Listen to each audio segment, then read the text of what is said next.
more news tonight with the news that the Council of Ministers has approved over $28 million for the operationalization of the country's Airspace Control Center to pave way for the country's transitioning to a full control of its airspace from Sudan. Ssbc's Juba reports. The Council of Ministers, in its regular meeting, chaired by President Salva Kiir, approved more than $28 million for the operationalization of South Sudan Airspace Control Center.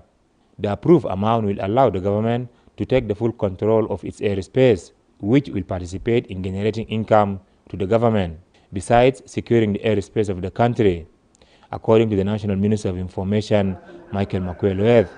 The ministry wanted a sum of $28,414,236. This is the cost for us to take over the center and operationalize it. Of course, once this center is operationalized, it will serve us in terms of security, because our airspace will be secured. It will also generate revenue, because all these planes that pass over South Sudan here, they all pay for the use of the airspace, but we have not been getting it. It is the Sudan government which has been taking it all this time. The cabinet also approved more than $120 for the Ministry of Wildlife Conservation and Tourism, followed a presentation by Minister Rizk Zakaria Hassan to classify all hotels in South Sudan. This was a very important presentation, because up to now here in South Sudan we have not classified the hotels. Everybody comes and he builds his hotels and he calls it whatever. Meanwhile, hotels are supposed to be classified so that when you are paying, you pay in accordance with the class of that hotel and the standard. So this, he made this presentation, and this was in order to clarify on the issues of catering, classification, and standardization. Hotels should be classified and facilities to be classified, and this will cost him the sum of $127,000. The cabinet further approved a proposal by the Minister of Labor for South Sudan to join the African Regional Labor Administration Center. This center, of course, is a very important center because it provides for training and other facilities to the ministries of labor and the labor administrations all over. So this, if once you join this organization, you will benefit, you will have a lot of benefits from it. The annual contribution to this organization is $25,000, and it will start with the capacity building and services to the labor administration and partners. The members of the cabinet also took the opportunity to wish the people of South Sudan a Merry Christmas and Happy New Year 2025. Taban Juma, Ssbc. President Salva Kiir did, after receiving a comprehensive report on ongoing judicial service reforms aimed at enhancing access to justice in the country, reaffirmed its commitment to improving the rule of law for all South Sudanese citizens. Ssbc's Alejandro Lotok reports. Judicial reform in the Republic of South Sudan, which we have called access to justice. President Kiir has received a comprehensive report on the ongoing judicial service reforms aimed at enhancing access to justice across the country. The report presented to the President during a high-level meeting comes as part of South Sudan's broader efforts to strengthen its judiciary and improve legal access for its citizens. First Vice President Dr. Riek Machar Teny and senior officials from the Ministry of Justice attended the meeting.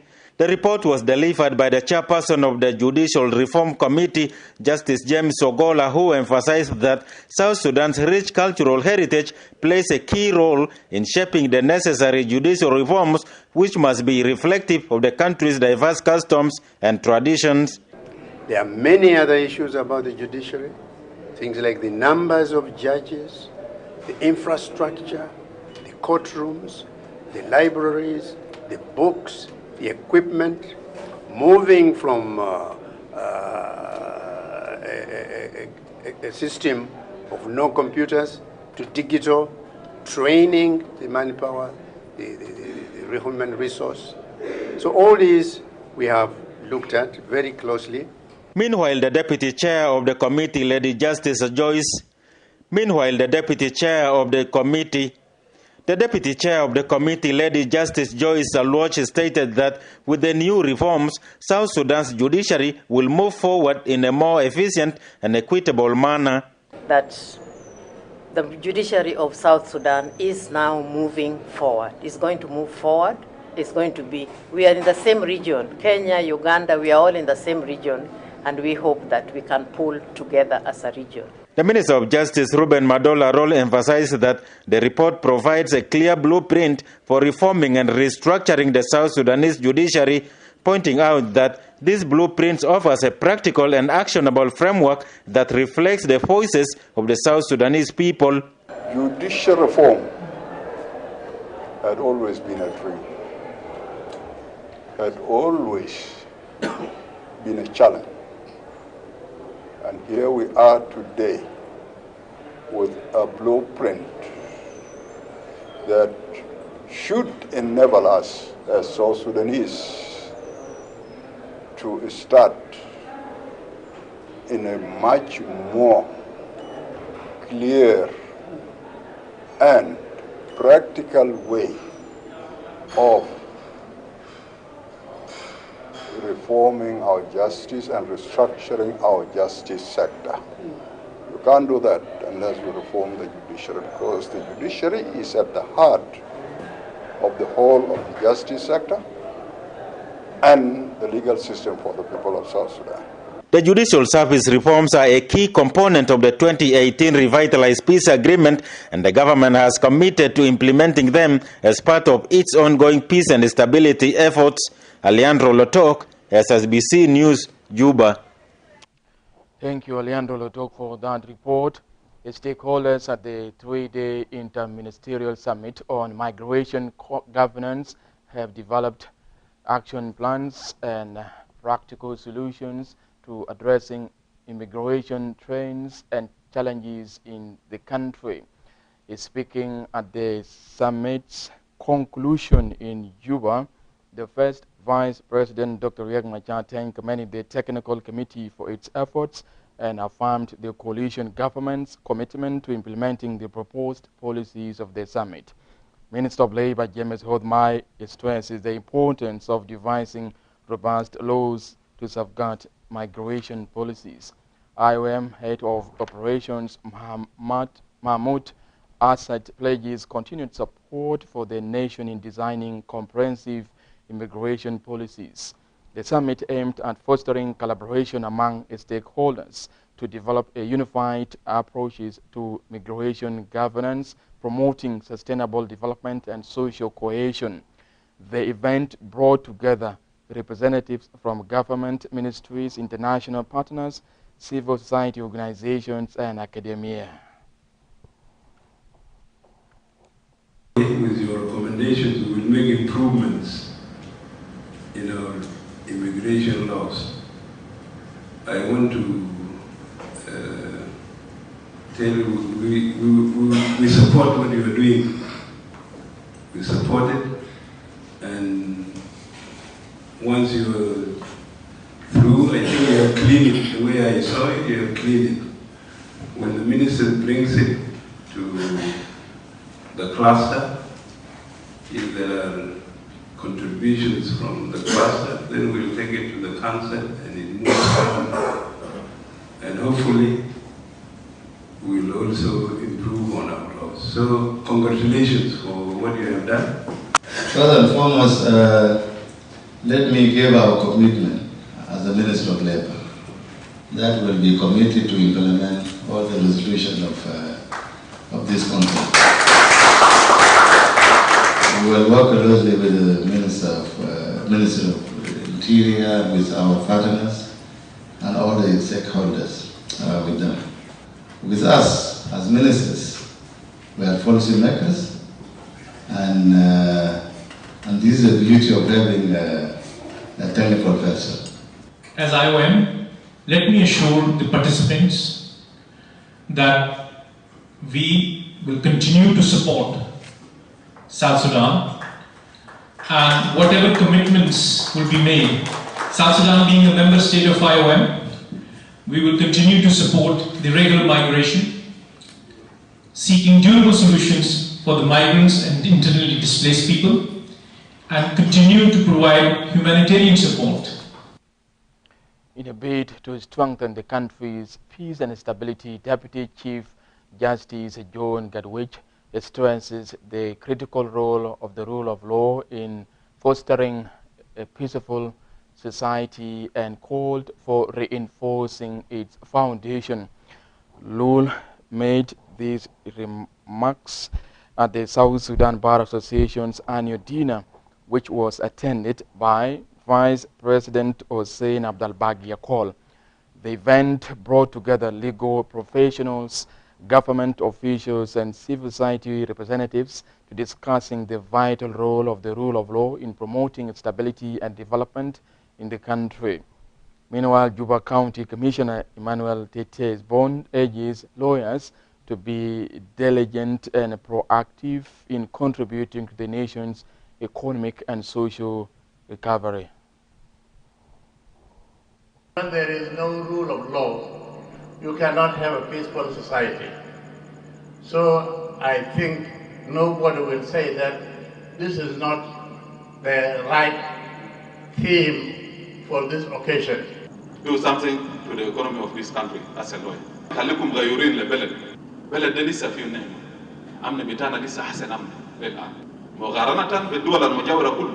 We believe Bar Association will prosper and will deliver to the expectation of the members and the public, because the role of Bar Association is very vital.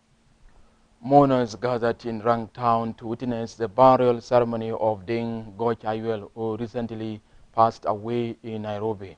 We are going for a break. Stay tuned for more stories coming up.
Welcome back and thank you for tuning in. A somber mood engulfed The inhabitants of Rang County in Upper Nile State has hundreds of mourners, including national and state government officials, gathered in Rang Town to witness the burial of ceremony of Deng Goc, who recently passed away in Nairobi, Kenya.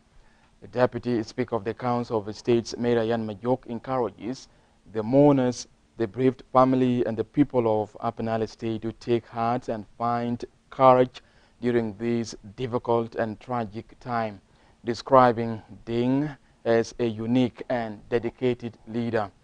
Deng Goc, who passed away at the age of 58 in Nairobi due to a brain stroke, had served as an elected member of parliament from 2011 until his death, representing Rang County on the SPLM ticket.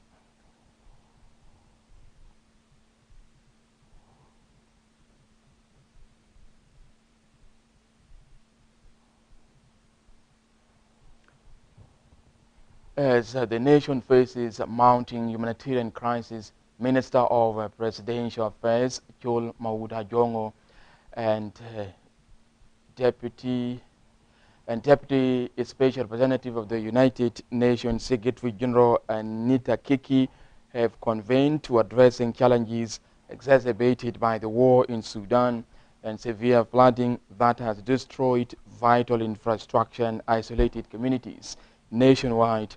During the meeting, Kiki briefed the minister on critical issues affecting humanitarian efforts, including limited access to certain areas as a growing influx of refugees into the country. Both Kiki and Ajongo reaffirmed their commitment to strengthening cooperation between the United Nations and the government to addressing humanitarian needs and working towards lasting peace and stability in the country. I briefed him on some of the challenges that we were facing and trying to support South Sudan to respond to. On the humanitarian side, the influx of individuals who have crossed the border into South Sudan. We talked about some of the access challenges that we have faced. We also talked about the need for us to be clear around what the United Nations is doing, and we spoke about the upcoming briefing of South Sudan to the Peace Building Commission and the opportunity that to present the roadmap when it comes to the transition, and most importantly, the support that will be required by the international community moving forward. We also talked about the voluntary national review South Sudan presented for the first time, and we're waiting for the sign-off on the report, therefore form the baseline of the SDGs moving forward. And we also talked about the Summit of the Future and follow-up moving. We now cross over to northern Bargazal State capital, where the Minister of General Education and Instruction, Deng Goc, presented the primary and secondary teachers' examinations result for northern Bargazal State to Governor Simon Aber Maut. In a statement to Ssbc, Minister Deng Goc stresses that this step would enhance the educational process and contribute to achieving quality education in the country. Governor Simon Aber Maut praises the National Ministry of General Education for its efforts in reforming or transforming the country's educational sector.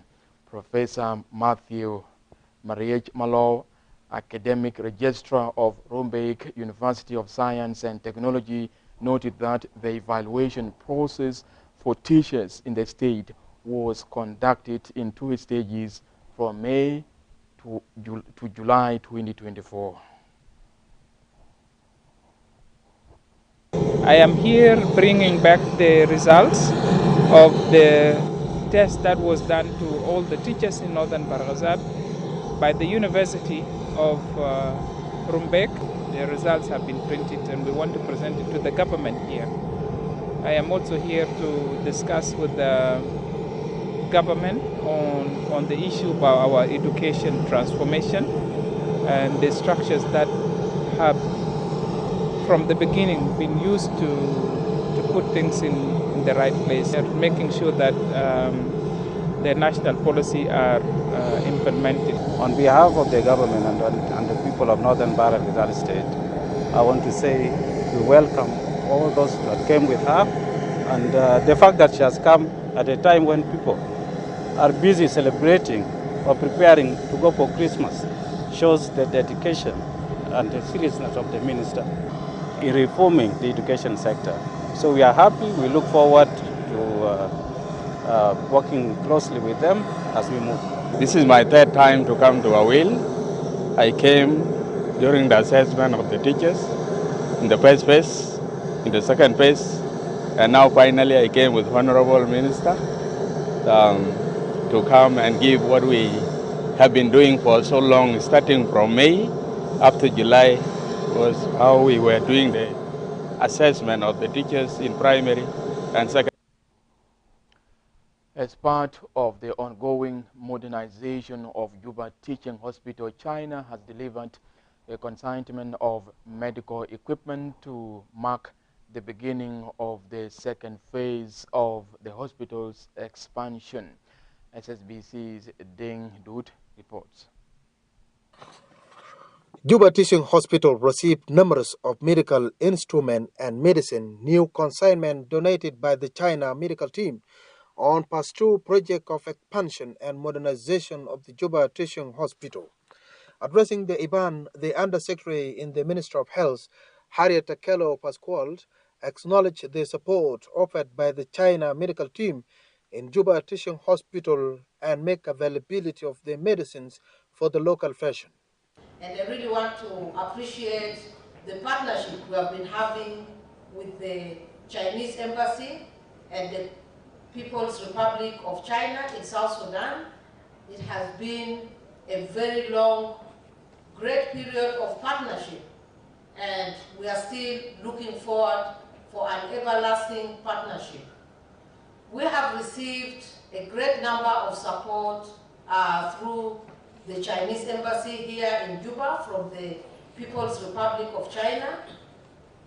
In the health sector, Ambassador of the People's Republic of China, Mia Yang, expressed that the support and contribution is the standing bilateral relations towards health cooperation between China and South Sudan. To all, and express my sincere gratitude to the Ministry of Health and Juba Teaching Hospital, as well as to anyone concerned for the support and contribution toward health cooperation between China and South Sudan. With these medicines and medical instruments, the staff of Juba Teaching Hospital will do their jobs better and alleviate the financial burdens of the local patients. Director of Juba Teaching Hospital assured that the medicines and medical instruments would ease the work of staff in Juba Teaching Hospital for better job and alleviate the financial burdens of the local fashion in Juba. China knows that it's not only the people that need to give the help needs other things also in to supplement, and that is equipments are also going to be part of that services. Medical supplies are also going to be part of that.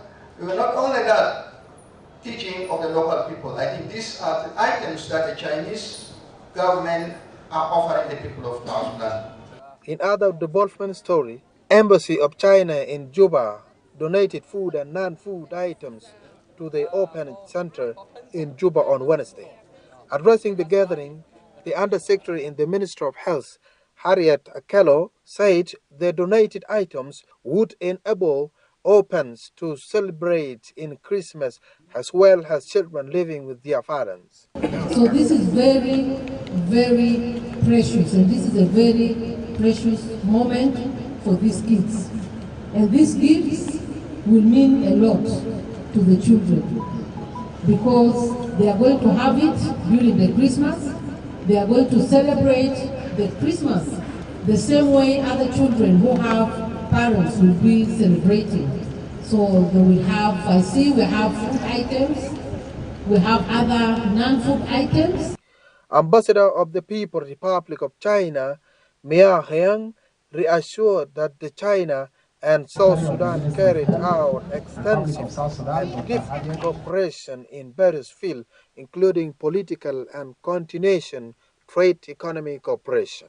In recent years, China and South Sudan have carried out extensive and in-depth cooperation in various fields, with fruitful results, from the continuous enhancement of political trust to the deepening of economic and trade cooperation, and the increasing frequency of people-to-people exchanges. China and South Sudan relations have been upgraded to a strategic partnership. State Minister of Gender, Child and Social Welfare for Central Equatorial State, Huda Michael, appealed to the government of South Sudan and the partners to continue supporting OPEN for the future of the country. Today you are the fathers and you are the mothers of these children, and you have come in the right time, a time that we need to see that the parents, the responsible people, gathered and pay attention to their children. And because of this, I want to send my message, and I want to give my words that I want to thank the government of China. China medical team consistently supporting and assisting Juba Teaching Hospital has China 8+2 expansion and modernization of Juba Teaching Hospital project. For Ssbc News, the Archbishop of the Episcopal Church of South Sudan, Dr. Justin Badiarama, stresses the importance of unity as a cornerstone for the country's peace and stability. Speaking at an event evaluating achievements and challenges in 2024, Badi expresses hope for nationwide this year, describing the birth of Jesus Christ as a symbol of salvation for Christians. The Archbishop also encourages retired bishops to continue spreading the word of God and contributing to peace-building efforts across the country.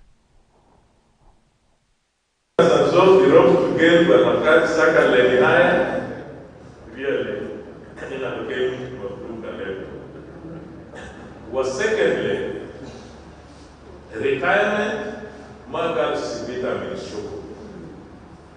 Retirement itagasiku idara. You continue as a priest, lagadi akirehaya bidara. So nasareka kaf in retirement gam shinu no mata kaf o kwes ze ana fadul seneten wala talata ana tanzil mas o kwes ana lisa mubashir ana lisa abuna ma ya jada ila ya gafakiru sudule wala mawzita de mazede. I think being encouraged. So itamu waitareja gen waitakun advisor dictionary le ya. Oil production stakeholders are moving closer to resuming operations as they convene to assessing the readiness of production facilities and pipelines for crude oil production in the country and pipelines for full operations. The two-day program involving South Sudan's Ministry of Petroleum, Sudan's Ministry of Energy, DPOC and BAPCO focused on identifying critical issues, addressing challenges and proposing solutions to ensure a smooth and secure transition to full operations and production of the oil. Ssbc's Akuny Maker reports. DPOC that was presented by Mr. Tom. The two-day program brought together key stakeholders, including the Ministry of Petroleum, Sudan's Ministry of Energy, DPOC and BAPCO, to evaluate the readiness of facilities and pipelines for the resumption of crude oil production. Discussions focused on addressing major challenges, including the lifting of the force majeure to allow partners to approve the integrated resumption plan and budget. Stakeholders emphasized the importance of the government of Sudan ensuring stable security along the export pipeline and at all facilities to enable free access for staff and essential materials. Concerns have been raised regarding the possible presence of residual crude oil in the Bako pipelines, which could lead to reblocking during operations. For you to support this development, because I mentioned in their resolutions, stakeholders agreed that both ministries must coordinate with their respective government to address security issues and lift the force measure by December 25, 2024. This would pave the way for smooth execution of obligations by all parties. Additionally, it was resolved that the Ministry of Petroleum and Deepak will arrange a visit to Port Sudan within a month to engage with Bako and the Sudan Ministry of Energy on issues related to crude oil recovery and reconciliation. Both ministries also committed to ensuring safe access to critical facilities and the delivery of spare parts and consumables. The programs mark a significant step towards resuming oil production, with all parties showing a strong commitment to addressing challenges and ensuring operational readiness. Akuch Maker, Ssbc, Juba. The SPLM Secretariat General celebrated Christmas Carol on Friday with messages promoting peaceful coexistence and unity among its members.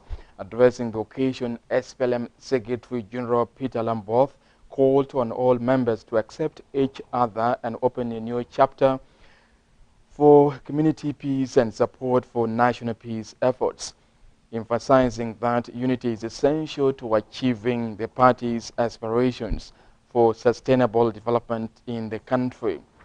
The SPLM Secretary for Political Affairs and Mobilization, Santo Maleganai, highlighted the importance of peaceful coexistence and encouraged meaningful community activities. SPLM Youth League Chairperson Daniela Bochahali affirmed the significance of joint cooperation and unity among members for improved work performances in the country. Be very courageous, because when you become courageous, you are going to see the promised land, the real one. Promised land where there is a real milk and honey بتاعجنو ما حاجات كله قالوا في جنوب السودان عنده خيران كله الخيران بعدين لو انت ما يعني ربطت العظام كويس انت ما بقدر تمشي هناك. So you must encourage yourself, you know there is a good day tomorrow. That this is the time for us to come together. It is time for reconciliation. And since we are talking about the peace in this country, we have to start from here. Let us forgive each other. It is the time for us to unite. It is time for us to support the chairman, our leadership, the chairman, Comrade Salva Kiir Mayardit, the president of this country, is a man of peace. It is a time for us to unite together and rally behind our Secretary General and his two deputies. Let us join hands and all our staff. We have the peace and we can understand each other. Use this festive season to go and preach the message of SPLM to the people of South Sudan. Use this festive season to go and give hope to the people of South Sudan. Tell the people of South Sudan that there is no permanent situation. There is no permanent situation. The economic situation we are in now is just temporary. It is temporary.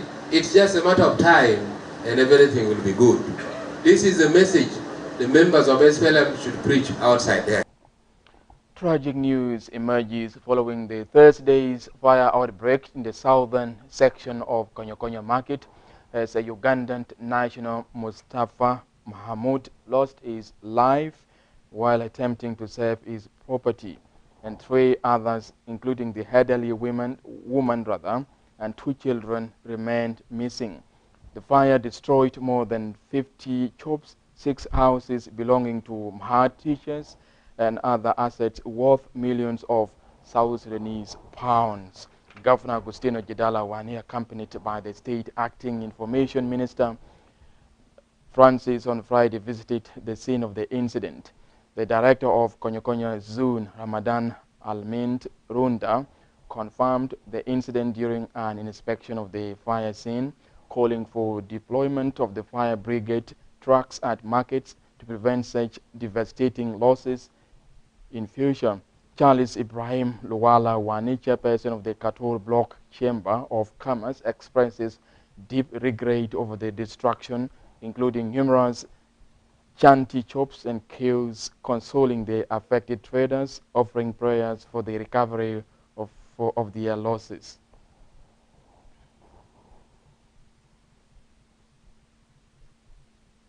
My people know that you are in my thoughts and prayers. If there is any way I can assist or support during this difficult period, do not hesitate to let me know as an immediate response.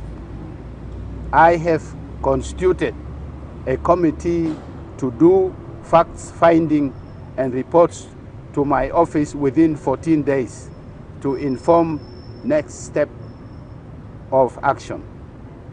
Your safety and security is the paramount interest of the Central Equatorial State government, and we will do all it takes to guarantee your safety. The resilience of business communities like yours has given me the hope that with time you will find the strength and the resources to rebuild and move forward. We now go to Lakes State capital Rumbek, where a peace dialogue between the conflicting communities of Lakes and Warab states concluded with the signing of a landmark agreement to end or to addressing inter-state communal conflict mediated by both governors. Ssbc's Arusi reports.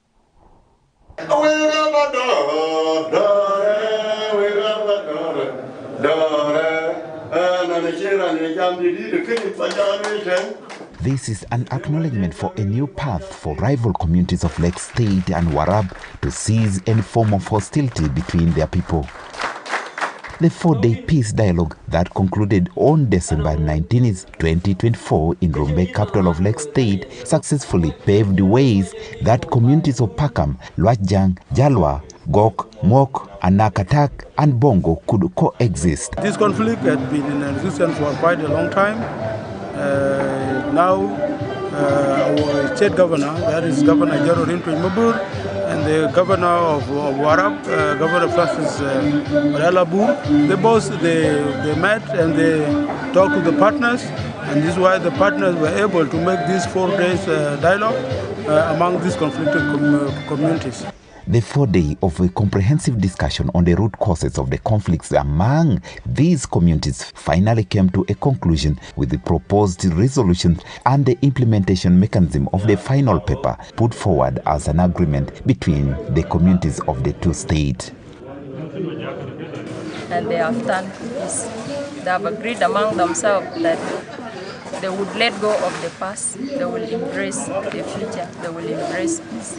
Governor Ring, in his final remark, urged the communities of Lakes and Warab State to reject any form of tribalism and sectionalism, the major factors attributed to communal conflict in the country in general, emphasizing the importance of peace, coexistence, and unity among the people of both states. Warab, Ujala Lake State, Echiltok na Dorun Chukzani Kenwo there, the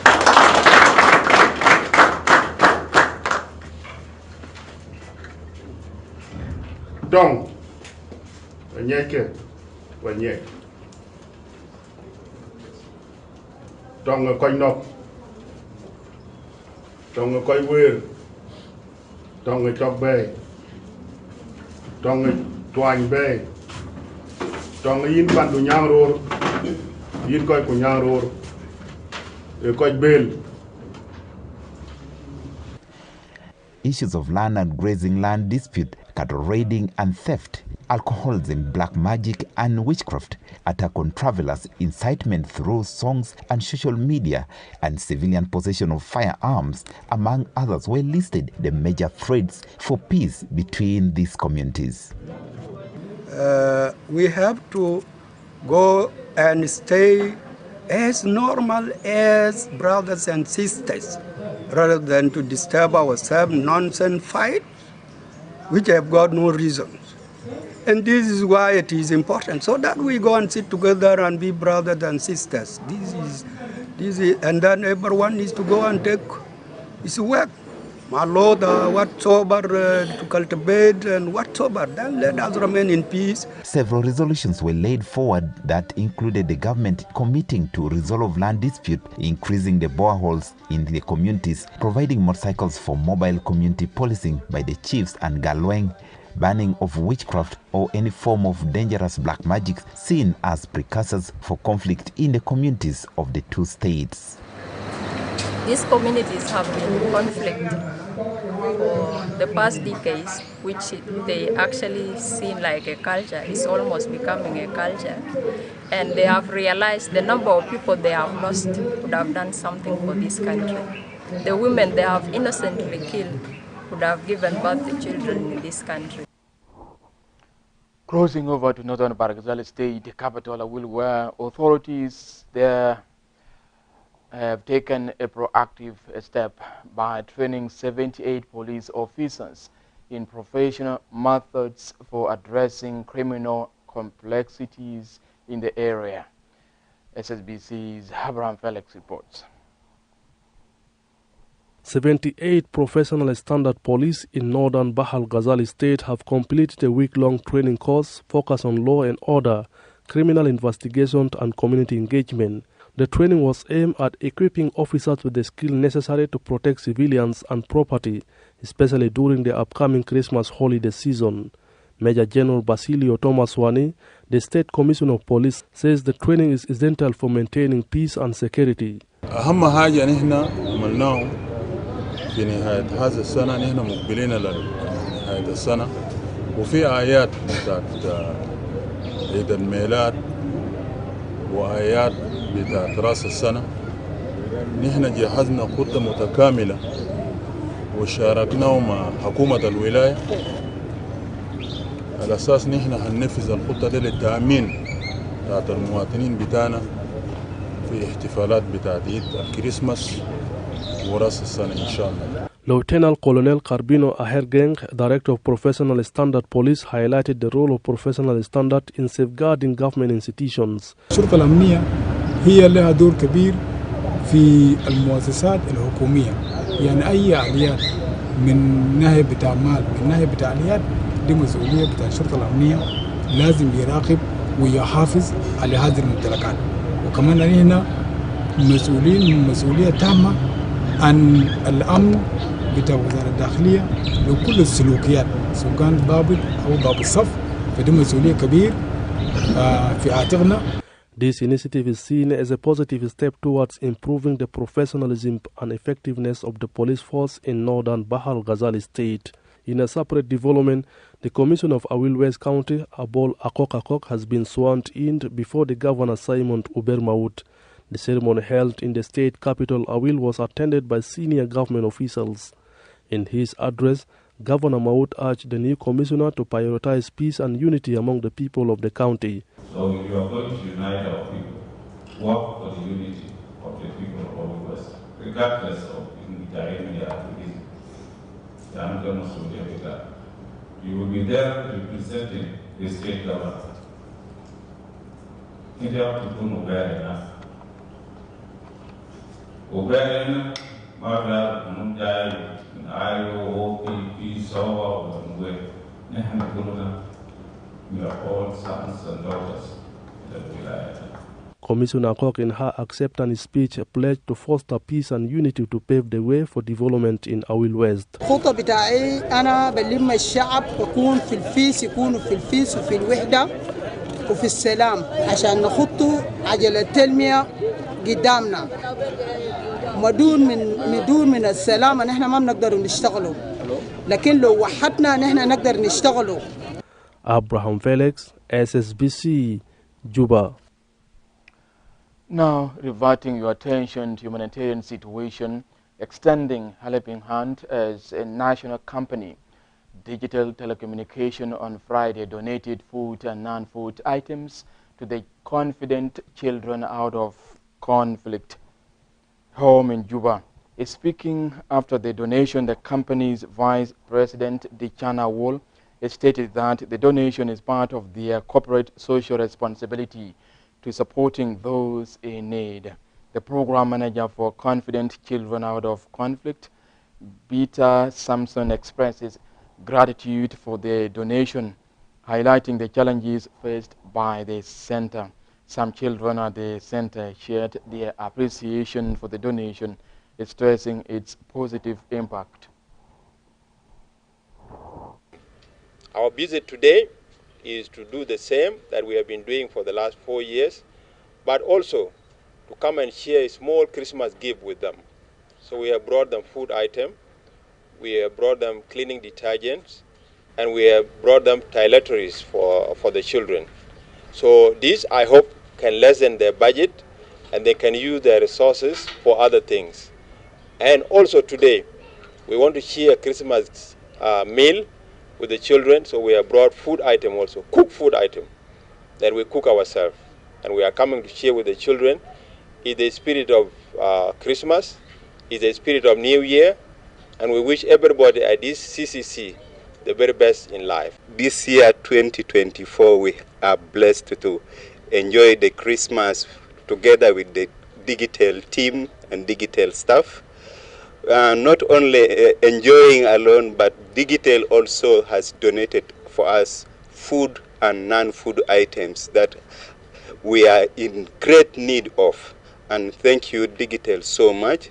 And the press, we give big thanks to Digital, and that is our respect to the children. And I'm really happy for Digital because they have supported us a lot by bringing food and also other items that will help us, like the soaps. This will help us think that there are people outside there who are thinking of us. I thank Digital for supporting us with the items like food, soap. I'm talking to people who are outside who can manage to help. That's it from me and the team. My name is Matiang Joseph, and thank you for tuning in. Stay tuned for more programs coming up.